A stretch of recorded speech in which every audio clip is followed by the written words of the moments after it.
Presented by Gurukul trading and investment institute. आइए चलते हैं चैप्टर की तरफ। सबसे पहला टॉपिक है आज का हमारा, एसेट्स क्या होते हैं। तो हम समझने की कोशिश करेंगे कि बेसिकली एसेट्स होते क्या हैं। एसेट्स को पहले हम हिंदी भाषा में चीजें समझते हैं कि एसेट्स वो चीजें होती हैं जो आपके लिए पैसा कमाती हैं या फ्यूचर में वैल्यू बढ़ाती हैं। कोई भी ऐसी चीज जो आपके लिए पैसे कमा के देती है, जो पैसिव इनकम सोर्स हो सकता है, या कोई चीज आपने रखी हुई है अपने पास और उसका फ्यूचर में उसकी वैल्यू बढ़ जाती है। जैसे एग्जांपल के लिए हम ले सकते हैं कि किसी ने एमआरएफ के शेयर्स लिए थे, आज उसकी वैल्यू बहुत ज्यादा हो गई है।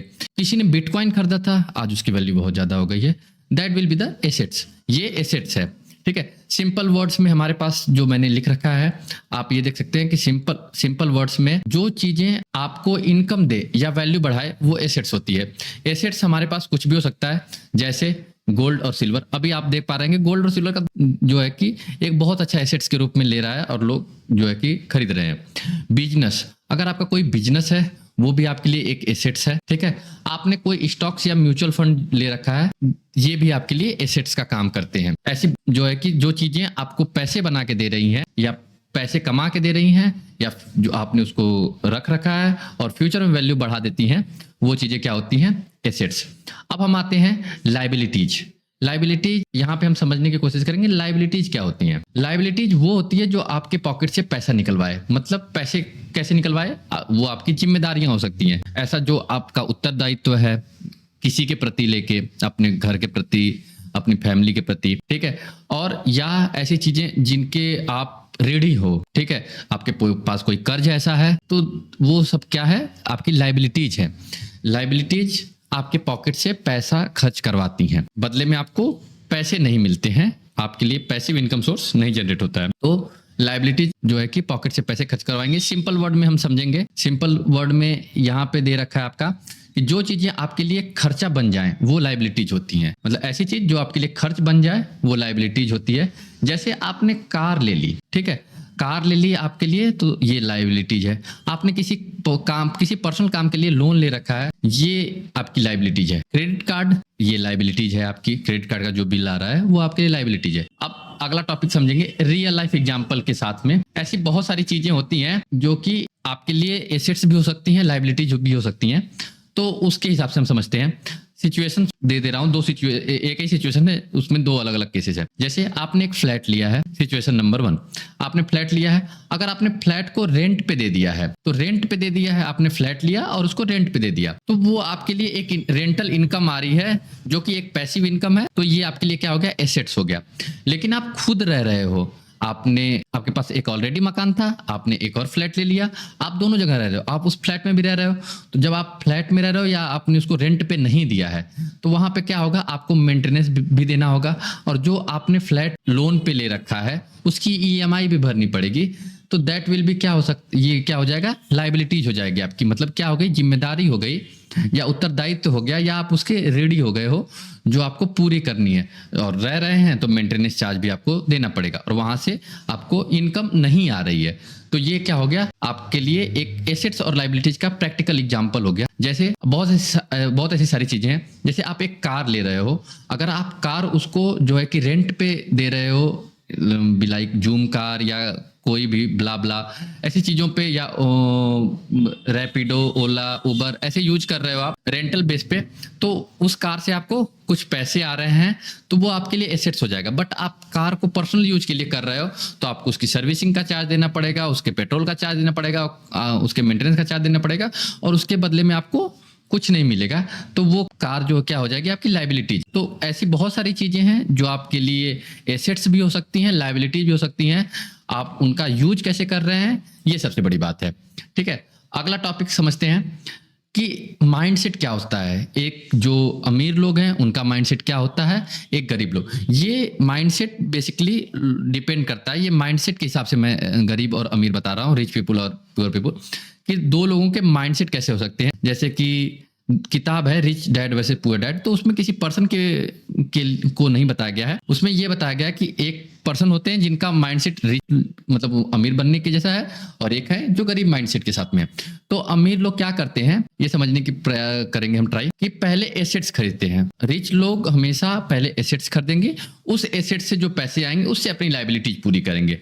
बट पुअर और मिडिल क्लास क्या करते हैं, पहले लाइबिलिटीज खरीद लेते हैं। जैसे फॉर एग्जाम्पल मेरे पास 1 लाख रुपए हैं, अब मैं उस 1 लाख रुपए से जो है कि मेरे पास 2 ऑप्शन है। मुझे एक बाइक लेनी है, मुझे बहुत पसंद है, तो मैं बाइक लेना चाहता हूँ। मेरे पास 1 लाख रुपए है, मुझे उस 1 लाख से बाइक लेनी है। तो फॉर एग्जाम्पल हम समझ सकते हैं कि पुअर या मिडिल क्लास क्या करेगा, डायरेक्टली 1 लाख रुपए लेगा और जाएगा और बाइक खरीद लेगा। बट वहीं पे जो रिच लोग हैं उनका माइंडसेट कैसे करता है, उस 1 लाख को वो लोग एक एसेट्स कर देंगे, उस एसेट से जो भी इनकम आएगी उस इनकम के जरिए वो अपनी लाइबिलिटीज मतलब वो बाइक खरीदेंगे। तो एक उन्होंने एसेट्स भी बना लिया और उस एसेट से उन्होंने लाइबिलिटीज भी पूरी कर ली। लेकिन अगर आपने डायरेक्टली लाइबिलिटीज ले ली तो आपके पास एसेट्स बनाने के लिए या पैसिव इनकम के लिए कोई भी सोर्स नहीं बचेगा। तो मुझे लगता है कि आज का ये चैप्टर समझ में आ गया होगा। हमने आज के चैप्टर में क्या पढ़ा है एक बार रिपीट कर देते हैं। उससे पहले ये गोल्डन रूल दे देते हैं जो मैंने अभी बताया कि assets by liabilities but liabilities never by asset. मतलब वही बात है कि आप एसेट्स से लाइबिलिटीज खरीद सकते हैं बट आप लाइबिलिटीज से कभी भी एसेट्स नहीं खरीद सकते हैं। समझ में आ रही है आपको बात कि आप एसेट्स से लाइबिलिटीज खरीद सकते हैं बट लाइबिलिटीज से आप कभी भी एसेट्स नहीं खरीद सकते हैं, क्योंकि आपने एक बार लाइबिलिटीज खरीद दी फिर वो खत्म, आपके पैसे खत्म। लेकिन आपने एसेट्स बनाया है, उससे कुछ इनकम आ रही है, उस इनकम से आप लाइबिलिटीज अपनी पूरी कर सकते हैं। एसेट्स दूसरा पॉइंट है, एसेट्स आपको अमीर बनाते हैं, लाइबिलिटीज बीजी रखते हैं। बीजी रखने का मतलब ये है कि आपके पास कार है तो आप कहीं ना कहीं जाएंगे घूमने फिरने, आपको लग रहा होगा कि आपने एक बहुत ज्यादा वेल्थ क्रिएट कर दी है या ऐसा, बट ऐसा होता नहीं है। वो केवल एक जिम्मेदारियां हैं जिनको आप पूरा करते हैं। आपका एक उत्तरदायित्व है जो लाइबिलिटीज में आप पैसे खर्च करके पूरे करते हैं। ऐसा नहीं है कि आपको जिम्मेदारियां पूरी नहीं करनी है, आपको करनी चाहिए, बिल्कुल करनी चाहिए, अपनी खुशियों का भी ध्यान रखना चाहिए। बट प्राइमरी ऑब्जेक्टिव आपका जो प्रथम उत्तरदायित्व है या प्रथम कारण ऐसा होना चाहिए कि आप पहले एसेट्स बनाइए। एसेट्स आपको पैसे कमा के देंगे, आप उनसे अपनी लाइबिलिटीज पूरा करिए। थोड़ा सा समय लग सकता है इस प्रोसेस में, बट क्या है कि ये एक स्ट्रांग पॉइंट है कि आपके पास अगर एक बार एसेट्स बन गया तो आप अमीर बनते जाएंगे। यहाँ पे लिखा हुआ है, ये बहुत अच्छी लाइन है कि एसेट्स अमीर बनाते हैं, लाइबिलिटीज बीजी रखते हैं। इस चीज को आप सोचने की कोशिश करिएगा। बाकी एक बार इस चैप्टर को हम रिवाइज कर देते हैं पूरा स्टार्टिंग से। तो हमारा पहला पॉइंट था कि एसेट्स क्या होते हैं। सिंपल सा है, ऐसी चीजें जो हमें पैसिव इनकम सोर्स बना के दे। पैसिव इनकम सोर्स मतलब आप पैसे आपके लिए काम करें, ऐसी चीजें जो आपके लिए काम करें और पैसे बना के दें, या ऐसी कोई चीज जो आपकी वैल्यू बढ़ा देती है, वो क्या होते हैं, एसेट्स। एग्जांपल के लिए गोल्ड, सिल्वर, बिजनेस और स्टॉक्स एंड म्यूचुअल फंड। आपने कोई म्यूचुअल फंड में एसआईपी कर रखी है, आपने कोई स्टॉक्स ले रखा है, फॉर एग्जांपल आपने एमआरएफ के शेयर ले रखे हैं, बहुत पहले अगर आपने लिए होते तो आज उसकी कीमत बहुत ज्यादा बढ़ गई है।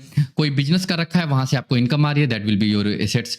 गोल्ड और सिल्वर आपने ले रखा है, उसकी कीमतें बढ़ रही हैं, तो आप मतलब फ्यूचर में उसके दाम हमेशा वैल्यू बढ़ती ही बढ़ती है। ठीक है। लाइबिलिटीज आपके पास ऐसी चीजें हैं जो आपके पॉकेट से पैसे निकलवा दें या जो आपकी जिम्मेदारियां बढ़ा दें, आपके लिए खर्चा बन सकती हैं। जैसे आपने कार ले रखी है, पर्सनल लोन ले रखा है, क्रेडिट कार्ड है, ये लाइबिलिटीज है। उसके आगे हमने समझा कि रियल लाइफ एग्जांपल के साथ कि रियल लाइफ एग्जांपल में क्या है कि आपने एक फ्लैट लिया है, फ्लैट को रेंट पे दे दिया, वो आपके लिए एसेट्स बन गया।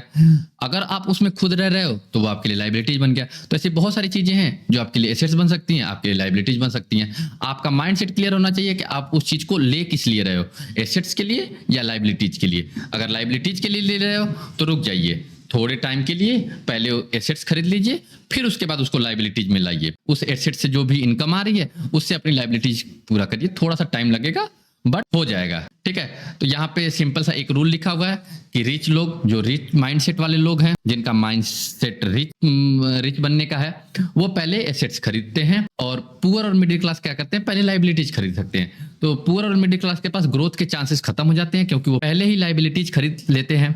ठीक है। बट रिच लोगों के पास ग्रोथ के चांसेस इस वजह से कि पहले वो एसेट्स खरीदते हैं, उस एसेट्स से लाइबिलिटीज खरीदते हैं। ठीक है। गोल्डन रूल बता दिया मैंने कि हमेशा याद रखिएगा आप कि पहले आपको एसेट्स करना है, क्योंकि एसेट्स बाई लाइबिलिटीज, आप एसेट्स से लाइबिलिटीज खरीद सकते हैं बट आप लाइबिलिटीज से कभी भी एसेट्स खरीद नहीं सकते हैं। एसेट अमीर बनाते हैं हमें, बट लाइबिलिटीज हमें बीजी रखते हैं। ठीक है। मुझे लगता है ये चैप्टर आपको क्लियर होगा। ठीक है। लास्ट फाइनल टॉपिक कि आप चॉइस इज योर्स, आपकी इच्छा है, आपको क्या चूज करना है, ये आपके हाथों में है। धन्यवाद।